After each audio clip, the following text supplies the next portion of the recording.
Istri tak mau berikan handphone hingga dituduh selingkuh. Suami tikam dada istrinya.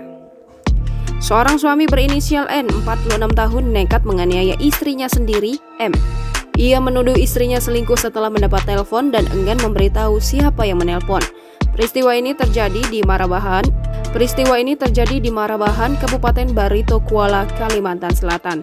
Kasubdit 3 Jatanras Polda Kalimantan Selatan, AKBP Andi Rahmansyah mengatakan, kejadian bermula istri pelaku menolak pemberian telepon genggamnya untuk diperiksa pelaku usai menelpon seseorang. Tak digubris oleh istrinya, pelaku kemudian emosi dan mengambil sebilah belati yang disimpan di dalam lemari. Pelaku langsung menyerang dan menusukkan belati tersebut ke tubuh istrinya sebanyak 2 kali dan mengenai bagian dada di tangan korban. Menerima serangan dari suaminya, sang istri langsung tersungkur penuh luka. Usai menganiaya istrinya, pelaku langsung kabur meninggalkan rumah. Menerima laporan dari warga, Satreskrim Polres Barito Kuala dibantu Subdit 3 Jatanras Polda Kalimantan Selatan langsung melakukan pengejaran.